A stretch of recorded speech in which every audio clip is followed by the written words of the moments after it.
Hola, Gustavo, bienvenido a Planta Baja. Sos el primer estudiante en el programa. ¿Cómo estás?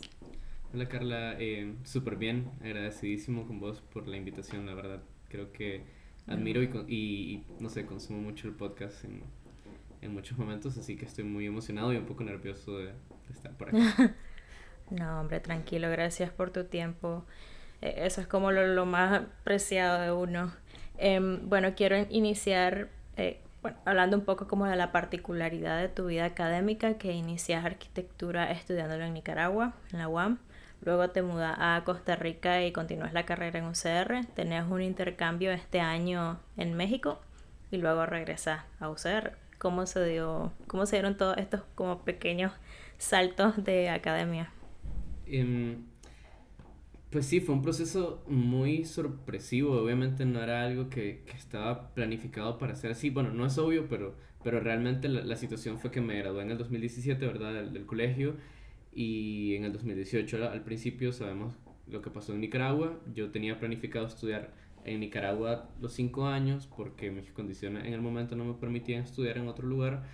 Y inicio en la UAM, ¿verdad? Los primeros 2, 3 meses del año estudiando arquitectura, ya me acostumbro, ¿verdad? Bueno, primero una travesía de decidirme qué carrera quería estudiar.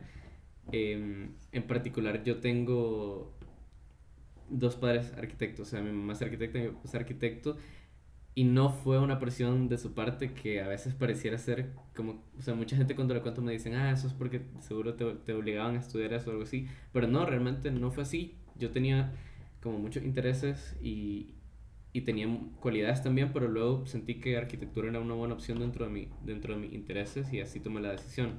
Inicio en la UAM, me voy acostumbrando, voy entendiendo cómo funciona, primero que nada una universidad que es muy difícil, digamos, es muy distinto a las lógicas del colegio, lógicamente.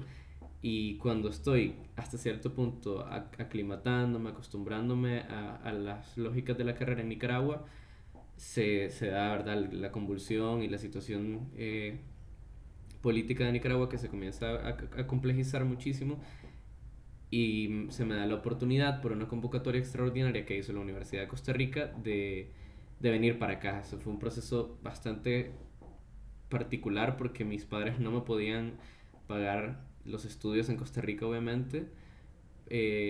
Bueno, obviamente no vuelvo, pero sí, no me lo podían pagar y yo no les había avisado que yo estaba aplicando a esto. Sin embargo, así un día de la nada me llama mi papá diciéndome que se iba a venir a vivir para Costa Rica y que por la situación, si yo quería irme con él, bueno, yo no vivía con él en Nicaragua, que yo me podía venir para San José con él. Y en ese momento todo calzó porque yo tenía este secreto ahí entre voces de que yo estaba aplicando, pero no les quería decir porque pensé que me iban a decir que no. Y apenas me dice que se va a venir, obviamente le dije que sí. Y resulta que una semana, 2 semanas después, estaba en un avión viajando para San José, primera vez que salía del país y digamos, admitido a esta universidad que no conocía, que no sabía si era grande, pequeña, prestigiosa o no prestigiosa, pero sabía que era un lugar en el que me estaban dando apoyo para continuar con mis estudios en arquitectura y fue una sorpresa muy, no sé, fue algo muy cool. Y durante este cambio, a ver, como se mencionaba en el episodio anterior, estoy viviendo también un proceso de adaptación, ¿no? En un nuevo país. ¿Cómo te preparaste vos como ciudadano, ¿no? Para estar legalmente allá, refiriéndome a si llevaste título apostillado, nota apostillada, partida de nacimiento, con qué tenías que cumplir con UCR. Fíjate que precisamente porque era una convocatoria extraordinaria de la OAICE, que es la Oficina de Asuntos Internacionales de la Universidad de Costa Rica, ellos te pedían muy pocas cosas, porque era la idea, entre comillas, era que yo venía como estudiante de intercambio. Solo iba a ser, se podía hacer un semestre o un año máximo, pero yo en teoría venía para hacer un año o sea, en el contrato decía que terminaba eso y uno se debía de devolver. Inicialmente yo vine con esa mentalidad y solo me pedían entonces mi título del colegio apostillado, obviamente estos documentos que te piden siempre de récord policial, partida de nacimiento, y como notas y eso no los tuve que llevar, sino que tuve todo este año y ya cuando me doy cuenta que la universidad me gusta mucho, que me siento muy bien, yo casi que con miedo les preguntaba como, ¿qué, o sea, ¿me puedo quedar más de un año? Porque yo pensé que me iban a decir que no, realmente. Y recuerdo que estuve como 6 meses, los primeros 6 meses que ya me había dado cuenta que me gustaba mucho la universidad, que no quería comentarle a la gente de esta oficina, yo tenía que estar yendo a esta oficina siempre a comentarles cómo iba mi experiencia, no quería preguntarles si me podía quedar porque yo asumía que la respuesta era que no, hasta que un día se me salió y les dije, ¿será que me puedo quedar? ¿Será que yo puedo hacer el proceso para admitir y quedarme como estudiante regular? Y me dijeron, sí, sí, o sea, así yo estaba, pero desplomado en mi cabeza me iban a decir, no, obviamente no, te tenés que devolver, no puedes terminar acá, pero me dijeron, sí, sí, o sea, todo bien, de hecho como que ya estábamos asumiendo que te va a querer quedar, nada más tenés que pasar por este proceso de hacer un examen de admisión para arquitectura, se tenían que hacer 2 exámenes en ese momento. Y ya, ya cuando inicié ese otro proceso, sí tuve que traer como que ya notas específicas, tuve que convalidar las clases que yo había llevado en la UAM para poder continuar, tuve que estudiar, digamos, me di un semestre de sabático, entre comillas, para estudiar para estos 2 exámenes, que eran exámenes en los que básicamente me jugaba mi futuro académico, porque si no lo pasaba no tenía los recursos para pagarme una universidad privada en Costa Rica. Yo solo me había registrado para hacer el examen de la Universidad de Costa Rica, y si no pasaba me tenía básicamente que devolver a Nicaragua o ver qué otra opción tomaba, pero por suerte al final, llevando todos estos documentos y pasando todo este proceso, logré ser admitido y a partir de ahí ya continué lo que llevo de carrera. Todo esto se da 2018-2019. Sí, exacto. O sea, yo, digamos, llego a Costa Rica en junio, ¿verdad? O sea, comienza lo de abril, yo estoy abril, mayo ahí, obviamente asustadísimo y preocupadísimo. Mi papá y yo nos venimos en junio para acá. Y tengo un año, ¿verdad? Como estudiante de intercambio regular de junio a junio. Y en junio de 2019 se me acaba, por así decir, el intercambio. Y de junio, o sea, calzó muy bien porque el examen era en octubre, el de arquitectura, y el de la universidad era creo que en noviembre o en septiembre, no recuerdo exactamente, pero tuve precisamente julio, agosto, septiembre para prepararme para estos exámenes sin llevar nada de clases. Y luego hago los exámenes, ¿verdad? Y pasé noviembre y diciembre muerto de nervios, con una ansiedad que no tenés idea, porque todos los días revisando que si habían publicado, que si ya podía de alguna manera saber mi nota, hasta que en diciembre, por suerte, pues ya me avisaron que sí había sido admitido a la carrera que yo quería. Fue muy curioso, perdón, ahorita se me vino algo a la cabeza que fue como, ya como el colmo, porque a ver, si ves, te comento, diciembre de 2019, me dicen que sí, puedo entrar. Yo estaba siempre muy, no sé, o sea, todas estas personas que yo había conocido, que eran mis compañeros ya por un año de la carrera, si yo no pasaba el examen iban a dejar de ser mis compañeros y compañeras de clases. Entonces cuando me dicen que paso, yo súper feliz porque sabía que iba a poder continuar con estas relaciones que estaba formando, no solo con estudiantes, sino también con profesores y profesoras.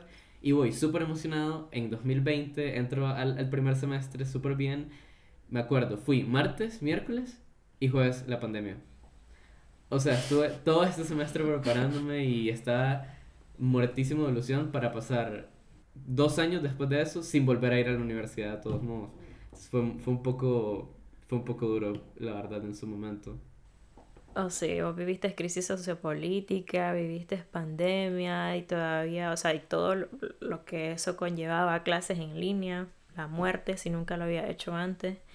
Em, pero, ok, entonces 2018-2019 y el intercambio México lo hace en 2023, a inicios de este año. Creo que el intercambio ya viene como con otra, ya mi posición ante la carrera, mi posición ante la vida es un poco más madura y viene menos como algo fortuito, algo eventual de que el país está en una situación muy complicada y más como algo de, ok, voy a perseguir algo que siempre he querido, o sea, como, obviamente yo no me quería venir a vivir en ese momento a Costa Rica, yo ya había hecho mi plan para quedarme en Nicaragua, pero en una clase, en el taller de diseño 8 si no me equivoco, de la UCR, se nos planteó hacer una dinámica de colaboración con la UNAM. En ese momento yo recordé, y bueno, no, uno siempre está ahí escuchando sobre la UNAM, Pero en ese momento me pareció muy, muy loco, me acordé de la importancia que tenía este lugar, me apunté a participar como en este plan piloto junto con dos compañeros, una compañera y un compañero, y sin saber que al final de este proceso iba a haber un viaje a México. Culminamos, hicimos un proyecto, fuimos a México a exponerlo con ayuda de la universidad, ahí conozco la UNAM y vuelvo de México, de Ciudad de México, ilusionadísimo e impresionado con todo lo que vi, no solo en la universidad, que es inmensa y es muy, muy bonita, sino también en la ciudad. O sea, me pareció, era mi primera experiencia habitando momentáneamente una metrópoli, ¿verdad? O sea, creo que la escala de la ciudad en Centroamérica no tiene nada que ver con una ciudad como Ciudad de México. O sea, era muy loco, me daba mucho miedo, pero al mismo tiempo me parecía que era una experiencia que quería vivir. Vuelvo, ¿verdad?, a Costa Rica y por estas casualidades de la vida, las personas que me habían permitido venir de intercambio desde Nicaragua, las personas, digamos, que trabajan en esa oficina de la universidad, son las mismas responsables de mandar a estudiantes de Costa Rica hacia otros, bueno, de la Universidad de Costa Rica hacia otras instituciones. Entonces vuelvo súper emocionado, les comento que me gustó mucho México y me dijeron que tenía todo el apoyo de su oficina y de ellos, como, bueno, de ellos como personas también, para irme a México si yo quería irme. Entonces fue súper bonito saber que era esto que parece algo idílico de estudiar un tiempo en la UNAM, para mí era una institución casi que sagrada, por así decirlo, en el sentido de que siempre había estudiado, siempre había visto esta biblioteca, estos pasillos de la escuela, un montón de gente graduada de ahí que es muy buena. De repente era algo de nada más tomar la decisión y tener este apoyo de personas que yo ya tenía una relación bastante larga con ellos y que si yo quería me dijeron, andate. Entonces dije, obviamente, ahora sí, ya además pareciese que es complicarme más porque ya había migrado, ya había pasado por la pandemia, crisis política, ahora otra cosa, pero realmente creo que uno aprende también mucho a ser resiliente, ¿me entiendes? Y no sé, aprender a adaptarse a otros entornos. Entonces, yo miraba con menos miedo mudarme porque ya me había mudado, ya me había enfrentado a trabajar todos los días con personas que tienen otro acento al mío, con personas que en una escuela inclusive que funcionaba muy distinto a cómo funcionaba la UAM en Nicaragua, la UCR, solo te lo puedo comentar más adelante. Y decía, bueno, solo va a ser un proceso que ya he vivido, nada más vivirlo otra vez y sé lo bien que me hizo en su momento venirme de Nicaragua a Costa Rica, me hizo crecer en muchos sentidos y sabía que hacerlo en México iba a ser otro proceso grandísimo de aprendizaje y por suerte así lo fue. Dando un resumen, es UAM UCR, UNAM UCR, o sea, es así como ha vivido la carrera. Y de eso, o sea, has tenido muy buenas experiencias, has tenido productos interesantes que he tenido la oportunidad de leer. Em, Como enfoque X que antes, ¿no? Del intercambio. Vamos a tomar el intercambio como ese eje para ubicarnos sobre Ujú, lo que ujú. sucede. Que enfoque X, que trabajas con colegas tuyos y el resultado, bueno, lo trabajan durante casi un año y el resultado es que lo presentan en la Bienal de 2022. Es así, ¿verdad? Sí, así es. Sí, Enfoque Ok. X es un proyecto al que le tenemos, a pesar de que no se termina publicando y que la participación que tiene es en la Bienal Estudiantil, que es al final lo que se subió fue una lámina bastante breve del proyecto. Es un proyecto al que le tenemos mucho cariño, en el que trabajé bueno, con varias personas, pero entre ellas con una de mis mejores amigas que se llama Yulisa. Y la idea fue, también este proyecto comienza en los primeros días antes de la pandemia y se termina volviendo una iniciativa pandémica virtual con sus particularidades, pero la idea en breve era esto de la de las dinámicas participativas, por un lado, y de estudiar el género en sentido amplio, por otro lado, que eran temas que creo que nos llamaban la atención y que queríamos como estudiantes que estaban en tercer año ir explorando, ¿verdad? De ver cómo podíamos enriquecernos, seguirnos introduciendo a estos temas que nos parecían de relevancia. Entonces preparamos por el primer semestre, era una clase en dos partes, formulación y gestión de proyectos uno y 2 con el profesor Manuel Morales, que un gran docente.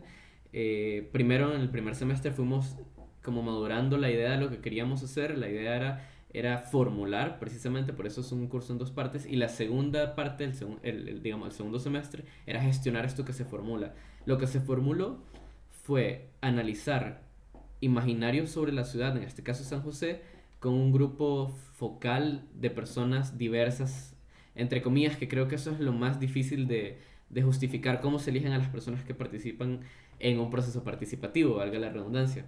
Entonces fue así como con vecinos, vecinos de vecinos, amigos de amigos, amigas, tratar de hacer un grupo lo más grande y lo más diverso, bueno, no lo más grande, un grupo de unas 10 personas, 15 personas, manejable para las personas del grupo, pero de personas diversas con las cuales poder conversar y analizar la ciudad. Es decir, habían adultos mayores, habían personas con discapacidad, habían personas no videntes, habían amas de casa, habían hombres que trabajaban en oficinas y teníamos diferentes reuniones. Eran en cuatro ejes, ahorita no los recuerdo específicamente, pero era como seguridad, accesibilidad, no recuerdo cuáles eran las otras, pero teníamos este tema, preparábamos unas presentaciones dinámicas e íbamos haciendo conversación y hablando sobre la ciudad. Era increíble escuchar a una persona que transita la ciudad en silla de ruedas analizar San José. O sea, nos dábamos cuenta de que era una ciudad completamente hostil, que las personas también hasta cierto punto ejercían una presión y veíamos también florecer mucho o humanizábamos mucho la bibliografía que habíamos estudiado, que ahí entra, ¿verdad? Obviamente Jane Jacobs, ahí yo conocí la obra, o sea, repasé también, no es que la haya leído profundamente, pero sí supe de Said Muxi, tiene ciertos manuales, también hay unos manuales si no me equivoco, del Banco Mundial sobre urbanismo con perspectiva de género. Aprendí también sobre este concepto que me parece muy potente, que es la interseccionalidad, es decir, ver cómo se traslapan diferentes tipos de condiciones, es decir, no es lo mismo ser no sé, una persona que anda en silla de ruedas, una persona blanca que anda en silla de ruedas, que ser una persona negra que anda en silla de ruedas, ¿me entiendes? Son como, hay diferentes tipos de condiciones que se interseccionan ante un problema y que te pueden hacer tener diferentes experiencias ante la ciudad y ante la arquitectura. Entonces fue muy bonito, fue muy bonito, muy enriquecedor. Como te digo, no se publicó, siempre estamos ahí, cuando nos encontramos a veces en los pasillos, es como, hay que retomar esto para ya por fin publicarlo, pero cada uno terminó, pasamos el curso que era, digamos, lo que necesitábamos a nivel institucional y nunca hemos tenido el chance de volver a retomar. Sin embargo, Julissa y yo seguimos trabajando ahorita en la tesis y creo que este proyecto, siempre que lo hablamos también, forjó como esta amistad y esta cercanía de trabajo con una persona que quiero mucho y con la que siempre disfruto mucho trabajar. Sí, dentro de esos de los autores que tenían de respaldo teórico, mencionas autores con los que estoy familiarizada y les tengo mucho aprecio, entre ellos Saida Muxi, que ha hablado de espacio público desde hace mucho tiempo, pero sí, ahora como que está bastante, eh, no especializada, pero sí muchos de sus escritos, de sus ensayos, de sus investigaciones son de perspectiva de género. Jen Jacobs, que es pues, esta socióloga e investigadora, ¿no? Potentísimo. que está muy presente después en teoría de Jan Gehl y todos estos autores que hablan de movilidad, accesibilidad, etc. Durante el intercambio tenés yo construcciones mediante la postfotografía en Instagram, ensayo en el que hablas de cómo bueno, a ver, vos podés hablar más de qué trata y yo te voy mencionando algunos extractos que tengo de ese ensayo. Ok, bueno, este ensayo se llama Yo, construcciones mediante la postfotografía de Instagram. Viene un poco, ya esto es estando en México, ¿verdad? Que pues me voy y algo particular de la UNAM es que tiene muchísimas optativas en comparación al menos con lo que yo vi en Costa Rica y en Nicaragua. Acá, digamos, en la Universidad de Costa Rica tenemos 3 o 4 optativas por semestre. El plan de estudios de la UNAM funciona de manera que en los últimos años llevas muchas optativas porque una de las opciones para graduarte es teniendo como una mención en algún campo específico y ese campo, esa mención la obtenés a partir de llevar puras optativas. Entonces, habían, qué sé yo, llegué y habían 40 optativas que podía llevar. Y precisamente esto me daba la oportunidad de profundizar ciertos intereses que había tenido porque habían clases específicas sobre eso. En este caso, bueno, hay 2 optativas que me marcaron mucho. Una fue discursos mediáticos en la arquitectura, con la profesora Cristina López Uribes, que también me ayudó en la tesis, que vamos a hablar más adelante, y otra profesora que también se llama Cristina Bácaro, y tiene una clase que se llamaba El pensamiento crítico en la arquitectura, en la cual tratábamos como de deconstruir estas preconcepciones que tenemos sobre la arquitectura o de cuestionar cosas de todo, cuestionar un poco de todo. Y era, era un espacio muy bonito, había muchas personas, estudiantes en el aula, entonces había una dinámica interesante y había un trabajo final que hacer. Entonces comienzo verdad, a sentarme con la hoja en blanco a ver qué iba a hacer para mi trabajo final y este trabajo conecta un poco inquietudes que vienen desde Enfoque X y que también pasan por otras lecturas que hice. Digamos, Jane Jacobs nos hace, creo que a vos creo que también, según habíamos conversado antes, desarrollar esta sensibilidad hacia observar un poco más la ciudad sin prejuicios, o sea, solo ir a observar, estar en el espacio público presente, viendo las dinámicas propias y las dinámicas de las otras personas. Y verdad, estoy en Ciudad de México, es una ciudad gigante, hay demasiado que ver. Y estoy en esta perspectiva muy heredada de la marca que tuvo leer Muerte y Vida de las grandes ciudades en mí. Y noto que mucha gente está con sus celulares todo el tiempo. O sea, creo que nunca había visto tanta gente como en Ciudad de México. Y por ende nunca había visto tanta gente sumergida en sus celulares y en sus audífonos Bluetooth al mismo tiempo. Casi siempre lo que consumían eran fotografías digitales y casi siempre viendo Instagram. Entonces me parecía muy curioso ver a un montón de gente transitando el espacio casi que sin ver dónde iban caminando, por ir consumiendo fotografías, por ir consumiendo Instagram. Y dije, voy a aprovechar el trabajo final de esta clase para hablar sobre eso. Aquí entra en juego también una autora que se llama Susan Sontag, que la leímos para este otro curso con Cristina López Uribe, que tiene el ensayo que se llama On Photography. Ahí habla también sobre la relación de las personas con la fotografía tras su invención. Sí. Y comienzo a andar por la Ciudad de México tomándole fotos a estas personas que estaban todo el tiempo con sus celulares o que estaban todo el tiempo tomándose fotos para compartir estas fotos, y comienzo a sumergirme en estas fotos que no funcionan como objeto íntimo, no funcionan como esta foto de álbum familiar que uno tiene porque uno quiere, porque son una cosa valiosa a nivel subjetivo, sino que funcionan como casi que objetos que tienen valor en el intercambio. O sea, yo no, una foto para Instagram, una foto que no tiene sentido en tu galería, sino que tiene sentido en tanto foto socializada, porque refuerza una narrativa personal que queremos contar en nuestras redes sociales, refuerza este perfil que tenemos en Instagram que es muy interesante de analizar, y comienza esta exploración de este tema que luego me ha llevado a pensar en la relación que tenemos con la imagen y con el ojo para entender la arquitectura, pero inicia y profundizo en este ensayo.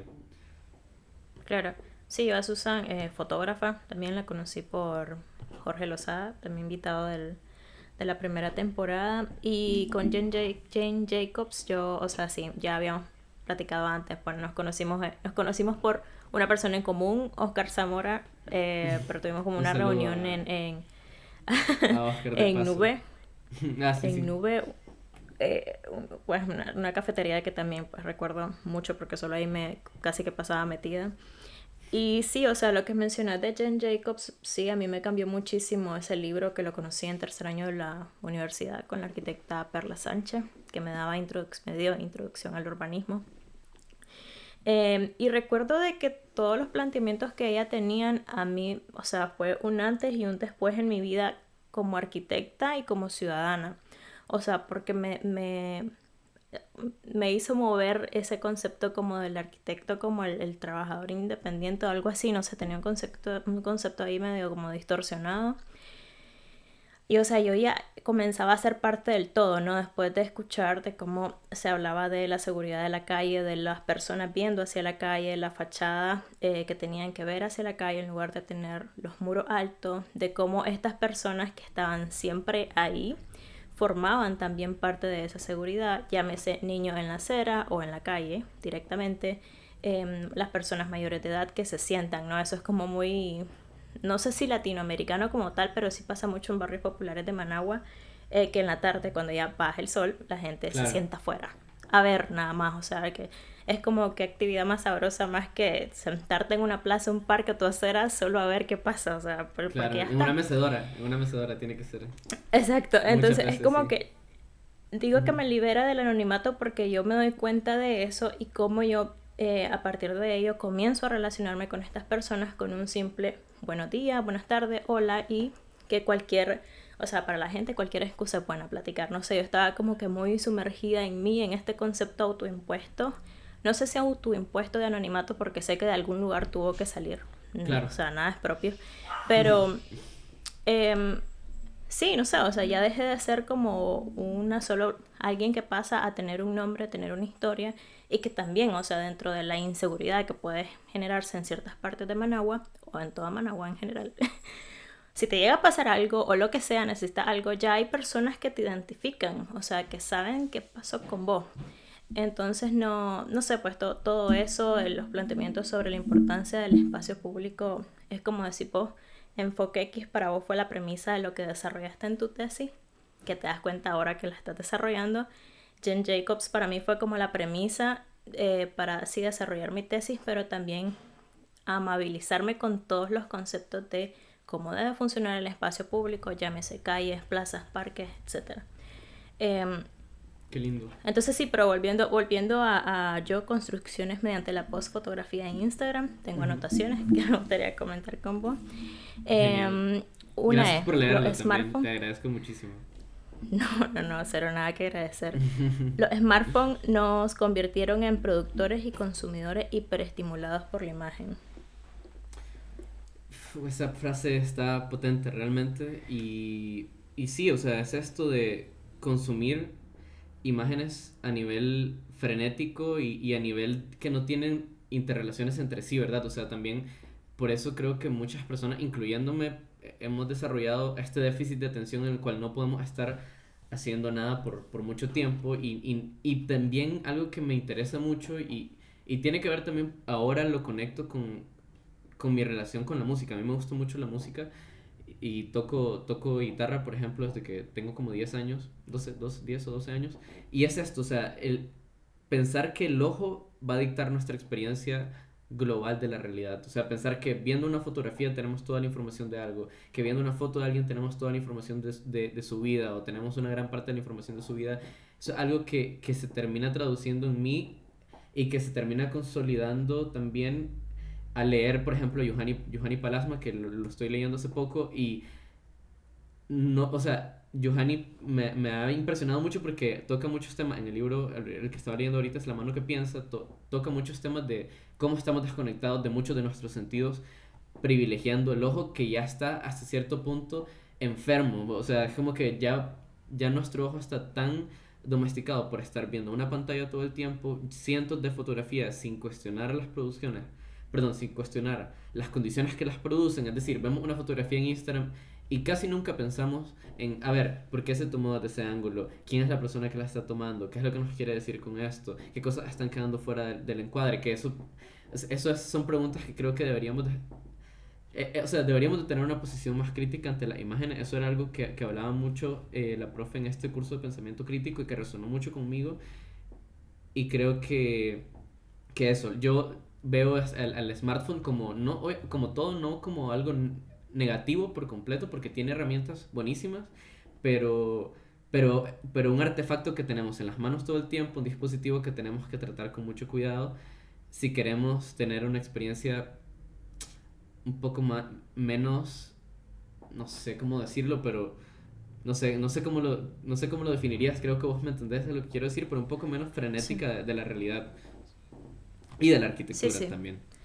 Sí, también quiero mencionar que me gustaban mucho los gráficos que utilizaba de, por ejemplo, las personas en el metro, o sea, hacia dónde estaba dirigida la vista de la persona, el teléfono, y también hacia dónde apuntaba la cámara de dicho teléfono. Entonces era, no sé, era como que todos los campos estaban ocupados por una pantalla, perdón, por una cámara. Y eso, o sea, sí fue como, no sé, siento que hubo algo en mí que cambió. Y también quiero hablar sobre esta hiperestimulación de la imagen, de que ves cómo las cosas van cambiando, por ejemplo, en TikTok, que ya es una metodología de consumo agresiva, videos cortos, y que de repente te encontrás dentro del mismo TikTok arriba de estos videos satisfactorios, cortando cositas, no sé qué, y abajo alguien explicándote la política de no sé dónde, pues, y es como que para mantener tu atención. Es rarísimo, y la primera vez que me lo encontré fue como que, ¿qué es esto? Y fue hasta después que miré un video de alguien hablando de este fenómeno, ¿no? Y después están las personas que están en la computadora, tienen el iPad y enfrente tienen el televisor en algo. O sea, eso que a veces sentís como el hiperestímulo, pero otras veces necesitas más de eso, a pesar de que ya está a tope. Entonces es como bien particular todo lo que estamos viviendo. Sí, ahorita que mencionaba eso, en este trabajo, para contextualizar a las personas quizá que no han visto las imágenes, era eso, yo ponía la proyección de la cámara del selfie por un lado y la proyección de la cámara frontal por otro lado, y te das cuenta que el metro, por Ajá, sí, ejemplo, en el eso. que venía, Correcto. estaba rodeado todo de cámaras viendo todo el tiempo, y es esto al Es final. cierto, sí, sí, sí. Y TikTok pasa lo mismo, o sea, a pesar de que parecen herramientas inocentes, sí, o sea, uno se va dando cuenta de repente como, suave, o sea, están como todo el tiempo obteniendo información de cuánto tiempo estoy viendo este video, qué es lo que me atrapa más, y siempre al final con un fin de obtener esta información para luego venderte cosas. Al final nada es gratis, o sea, todas estas cosas que parecen gratuitas no lo son, y yo comenzaba a pensar que por ahí termina este trabajo, termina este ensayo en contraexperiencias o lugares donde yo estaba transitando la ciudad y veía que la gente se desconectaba al pasar por este lugar de su celular, o sea, o se desconectaba de sus audífonos Bluetooth, que ese es otro dispositivo que me parece muy potente en cuanto a sus connotaciones de desconectarnos de la realidad. Y digamos, uno de estos contraexperiencias que propuse era, o que resalté, había una ciudad, un pequeño pueblito que ya se tragó Ciudad de México al sur, que se llama Coyoacán, tiene un centro colonial muy bonito, y siempre que yo iba ahí habían tantas cosas pasando, creo que había tanto ruido de por sí, de gente platicando, me acuerdo, de repente habían payasos con un parlante hablándole a la gente, habían tanta dinámica, y era un espacio urbano tan rico, que obviamente debe tener sus connotaciones también no tan positivas, pero la gente se terminaba dejando de ver el celular, y era uno de los principales lugares donde yo veía gente platicando, donde gente me hablaba que no me conocía, donde yo me quedaba un rato viendo a un mae rapear o a un mae hacer stand-up comedy en la calle, y yo me encantaba, o gente que llegaba a tocar, así llegaba, te voy a tocar una canción, ahí sentado en la banquita del parque, decía, wow, en este lugar pareciera que las personas se acordaron que existen otras personas a su alrededor fuera de la pantalla, y esto hace que experimenten el espacio urbano de una manera muchísimo más humana, valga la redundancia. Bueno, sí, creo que no usé la palabra humano, pero de una palabra mucho más humana, de una manera mucho más humana. Y también propuse, como fuera del estudio urbano, el cine, por ejemplo, me pareció un espacio también donde me acuerdo que estaba viendo una película y saqué mi celular, no me acuerdo para qué, y la persona que estaba al lado de mí como que sentí que se había molestado. Dije, ok, el cine también, ir al cine, como quizá no verlo en Netflix, sino ir a un cine físico, es una experiencia que también hasta cierto punto nos hace estar 2 horas viendo una misma narración o una misma película, conectarnos con la escucha mucho más. Y a veces cuesta, digamos, a mí me cuesta no dormirme, de repente me doy cuenta que es porque estoy acostumbradísimo a estar viendo un montón de cosas en el celular, y quedarme 2 horas o 1 hora y media viendo una pantalla fija por mucho tiempo, me cuesta. O sea, me cuesta porque no es tan estimulante quizá como un TikTok que dura un minuto y ya te reíste o ya te contaron una historia, sino que tienes que construirlo con el tiempo. Sí, perdóname que siga como hablándote de esto antes de que entremos al otro ensayo, pero es que me identifiqué un montón. Por ejemplo, cuando mencionas que varios autores, no recuerdo el nombre de ellos, de que son fotógrafos, creo, te advierten de no confiar en una fotografía, porque, o sea, no siempre es legítima de lo que está pasando. Te dicen, no confíes al 100% en ello. Eso por un lado. Por otro lado, da bueno, aparte de tus contraexperiencias, recuerdo que anoté cine, el libro, eh, el dibujar y los espacios públicos, que es lo que hablaba de este pueblo. Ujú. Y es tan extraño como algo real se siente como que no lo fuera. o sea, cómo ya estamos tan acostumbrados a esta vida digital que cuando estás en un espacio así, en un espacio vivo, te sorprende. O sea, eso es rarísimo, es Rarísimo, curioso. sí. Y bueno, por último da un ejemplo, ¿no? Distópico, Que el distópico. ejemplo Soumaya. Ujú. Sí, o sea, estoy muy de acuerdo con vos en que se siente rarísimo, o sea, que te sorprenda hablar con una persona en la calle, o sea, se siente Claro. como que decís, en qué mundo, o sea, en qué espacio estoy habitando o qué pasa por donde voy caminando. Y me pasaba mucho en Ciudad de México que la gente va caminando muy rápido por la calle. Creo que acá en San José mi experiencia era de que acá todavía uno camina por la acera y la gente te dice, ah, buenos días, o el chofer del bus te dice, ah, que tengas buen día, no sé qué, que te vaya muy bien. Pero, y te ven, digamos, si pasas al lado de alguien, a veces te quedan viendo los ojos cuando van caminando, te sonríen al menos. Pero en Ciudad de México me pasaba que, curiosamente, en el camino del lugar donde vivía a la UNAM, a la Facultad de Arquitectura de la UNAM, pasaba por o sea, pasaban a mi lado quizás 10 veces más personas de las que pasarían acá en San José y por ende creerías que iba a tener más interacciones humanas, pero no, o sea, la gente nada más Ujú. iba en su mundo, no me volteaban a ver, no me saludaban, o sea, el 90% y era muy impactante, era como nunca ha estado más lleno de gente. Creo que eso también ha sido un tema que se ha tocado mucho, el tema de sentirte solo ante la multitud y sobre todo en las metrópolis. Y era un sentimiento muy extraño y me iba a Coyoacán a reconectar con la gente, porque era el único lugar donde yo sentía que eso, al menos el que más cerca me quedaba, donde esto pasaba. Luego, hablando de Soumaya, ahí fue esta dinámica que también puse esta foto que me pareció muy curiosa. El Somaya, este edificio, ¿no? High-tech, de arquitectura supuestamente ejemplar, que a muchos nos ponen a estudiar en la carrera. Y cuando fui, me parecía muy curioso, ¿verdad? Con esta mentalidad de estar observando la dinámica en el espacio público, que había mucha gente que no entraba. Por ejemplo, había mucha gente que llegaba, se tomaba la foto desde las graditas de afuera y ya se iba, eso era. O sea, solo querían la foto frente al museo. Y había otra dinámica que me pasó frente a este edificio del Sumaya hasta otro museo que se llama el Museo Jumex. Me imagino que algunas personas ya saben cuál es. Y este edificio tiene, creo que en su segunda planta, un vestíbulo abierto que o sea, tiene una muy buena vista hacia el Soumaya y había mucha gente que entraba a este museo para pasar el mayor parte del tiempo que tenían no viendo las obras de arte conceptual que había ahí, sino para pasar en este vestíbulo tomándose fotos con el Somaya enmarcado en este edificio. Creo que es de David Chipperfield, si no mal recuerdo, no se me va el apellido.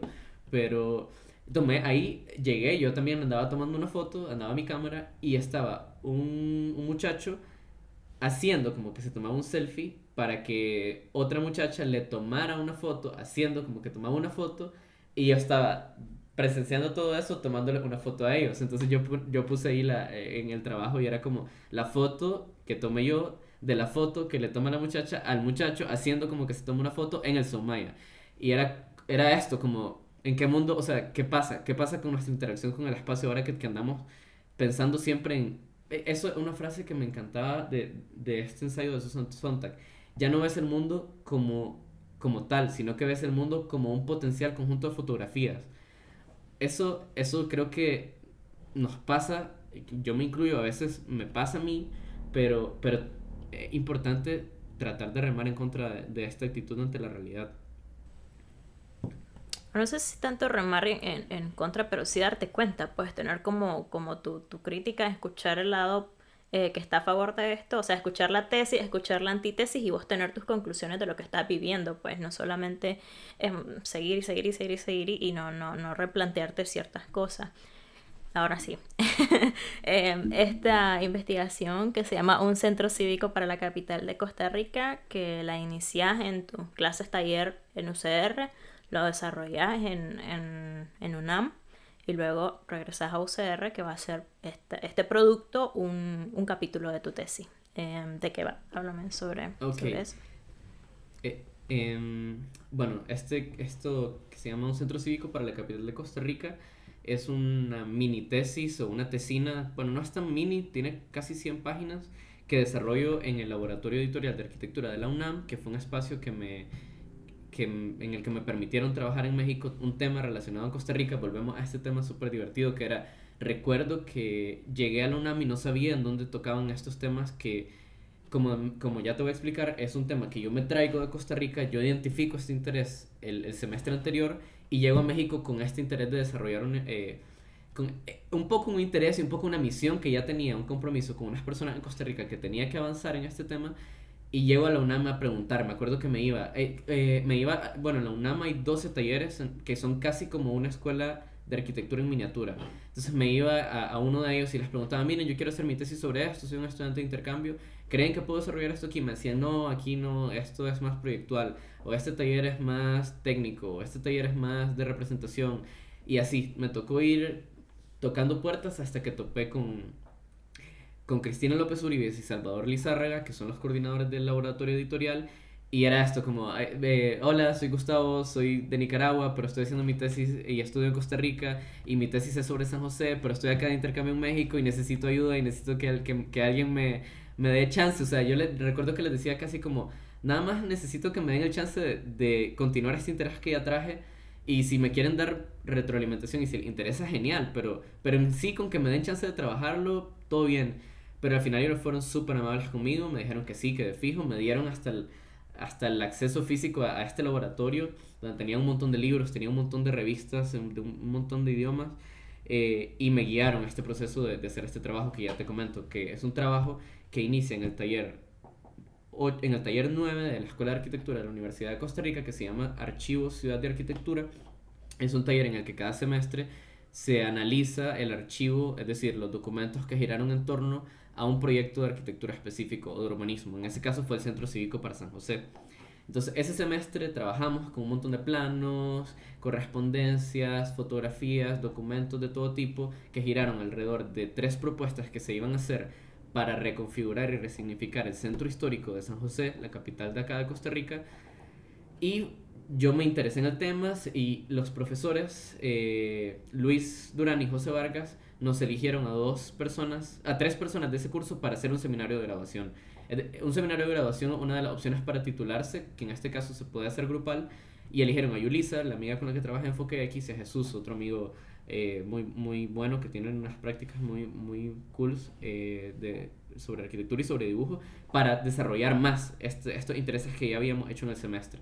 Entonces la tarea era el siguiente semestre desarrollar, Yulisa y Jesús, unos ensayos sobre archivos de arquitectura, y yo tenía la misión de contar la historia de este archivo más extendida. Teníamos cierto contexto, pero yo me fui a México con la idea de trabajar un capítulo de la tesis que contara a profundidad cuál es la historia de estos planos, quiénes son las personas que la hicieron, quiénes son las personas que trabajaban con ellos, de dónde se trajeron estas ideas, para cuando volviera de México trabajar otra parte de la tesis, que es la que estamos haciendo ahorita y con la cual ya va a estar terminada. Entonces, nada, un centro cívico para la capital de Costa Rica, con la ayuda de Salvador y de Cristina, me embarco en esta aventura de averiguar de dónde cayó un centro cívico que era completamente un lenguaje del movimiento moderno de arquitectura en San José, que iba a desplazar no solo edificios del centro histórico de San José y demolerlos, sino también un montón de personas que se justificaba desplazar porque estaban enfeando, ensuciando, perjudicando de cierta manera a este centro histórico que se miraba con este romanticismo de ya no es como antes. Antes era la París en miniatura de San José y ahora está llena de tugurios, le llaman acá, o está llena de personas en situación de calle. Entonces venían este proyecto del movimiento moderno, que luego me di cuenta que fue una propuesta que trajo un urbanista suizo que se forma en Estados Unidos para reconfigurar este centro histórico. Una pregunta, Gustavo. ¿Le llamas centro cívico al centro histórico? ¿Es lo mismo? No. Centro cívico, eso es una buena pregunta porque no necesariamente se entiende. Era como... yo siempre hago esta analogía a como hay universidades que tienen un campus en el cual, digamos, es un territorio delimitado en el cual están todas las facultades dentro de ese campus. Hay otras universidades que no. Un centro cívico es un campus del Estado. En este caso, se entiende así. Es decir, agarrar una ciudad, un fragmento de la ciudad, delimitarlo por completo y como casi que un parque temático del Estado, es decir, que todas las instituciones, todos los ministerios, la Casa Presidencial, el Ministerio de Cultura, bla, bla, bla, bla, todos delimitados en un mismo espacio dedicado solo para eso. Eso, así se entiende centro cívico dentro de esta perspectiva. Y era, perdón, es un modelo urbano que está inspirado en estos complejos de poder, tanto obviamente en la Acrópolis de Atenas, obviamente en el Foro Romano, que luego se apropiaron de ello unos urbanistas gringos que se llaman, principalmente un maestro que se llama Daniel Burnham, que fue el que rediseñó, ¿sabes quién es? ¿Te suena? No, me da risa que así, un mae ahí como que... Sí, un señor ahí, Ajá, bueno, no sé, o sea, yo eso fue lo que ajá. leí, no sé qué tan, o sea, eso es lo que dice la historia como que logré leer, que él rediseña The Mall, que es el centro cívico de Washington, ¿no? Es el centro cívico prácticamente más importante de Occidente, y por esto, esta tipología se vuelve muy popular. Tipo, ok, aquí en Estados Unidos hicieron The Mall, es un exitazo. El monumento a Lincoln, el Capitolio, toda esta cosa súper, casi como Versalles. Es como. Realmente también tiene mucha reinterpretación del Palacio de Versalles en Francia. Y luego entra en tensión esta idea, que era muy academicista, muy de la Academia de Bellas Artes de París. El CIAM la toma, la reinterpreta y lo convierte en estos centros cívicos modernistas que se pueden ver, por ejemplo, en Ciudad de Guatemala, en Brasilia. Brasilia es como el ejemplo canónico de estos centros cívicos del CIAM. Y se intenta aplicar a un montón de otros países, incluyendo San José. Cuando tuvimos la oportunidad de encontrarnos, me conversaba de cómo, a pesar de que estos docentes no tenían ni idea de qué pasaba en Costa Rica, menos en Nicaragua, pues que no tiene mucho que ver con tu trabajo en realidad, sí ellos contaban con la historia de México y creo que de Estados Unidos, de que realmente sí te funcionaba esa teoría para contextualizar, o sea, es lo que estás mencionando, ¿no? Lo que pasaba allá tenía que ver con lo que estaba sucediendo en tu espacio de investigación. Sí, eso fue muy, muy curioso porque creo que yo no me daba cuenta de lo mucho que se llega a ignorar en ciertos espacios sobre la historia de Centroamérica y sobre Nicaragua, sobre todo. O sea, yo llegaba y era la primera persona de Nicaragua que ellos creo que conocían.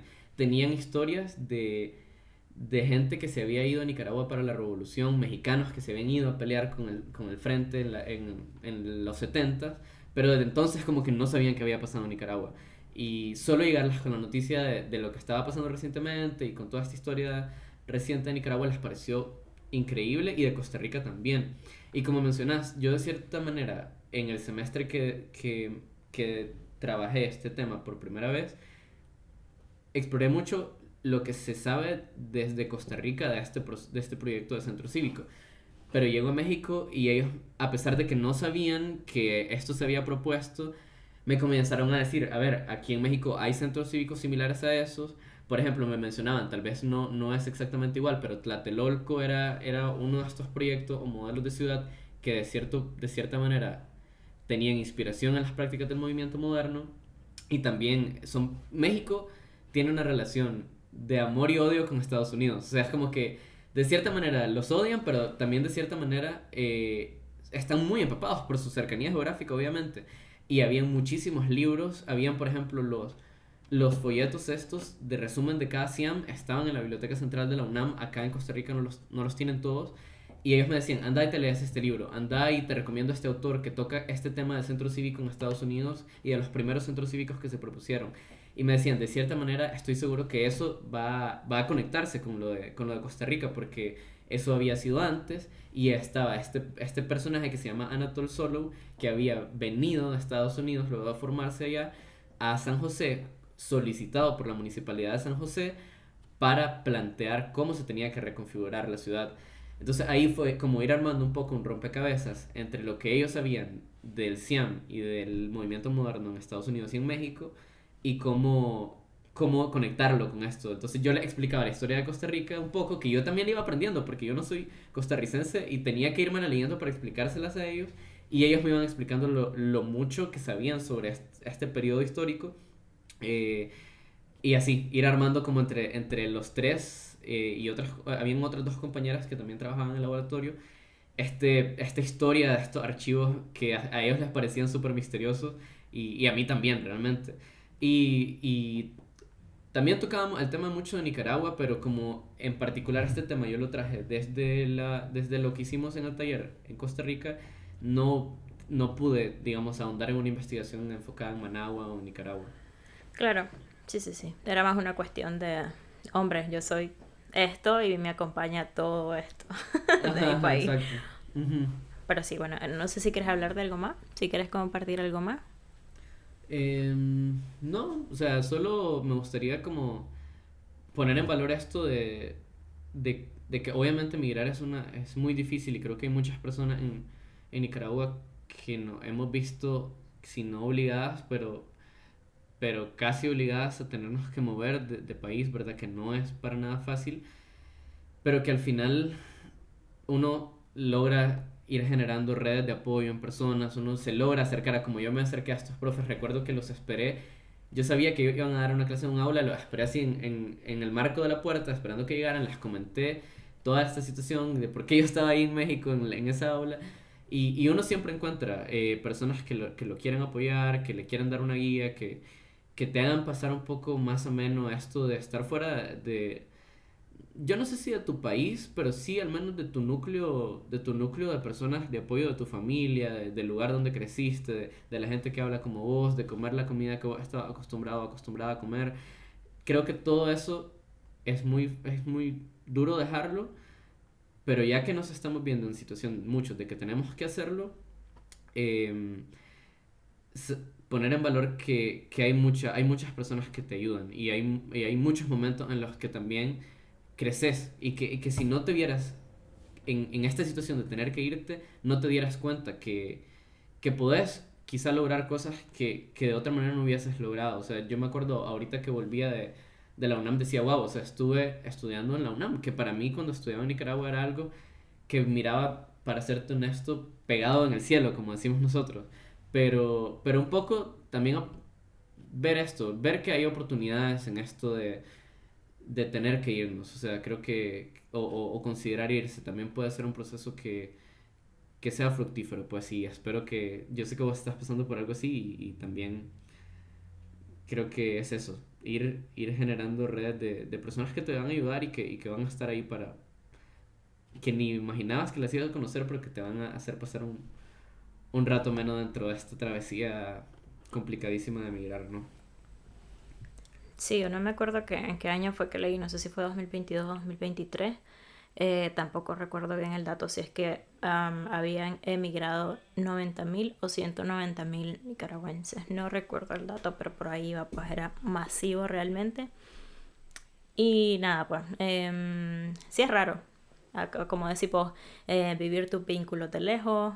em, todo es, lo que es nuevo es tu rutina, pues, o sea, es como que la comida no sabe igual, muchas cosas no están igual, es como que si te gustaba caminar o lo que sea y estás en un país que es altamente cochista como Estados Unidos, es como que pereza, pues que ahora tengo que invertir en un vehículo, ¿no?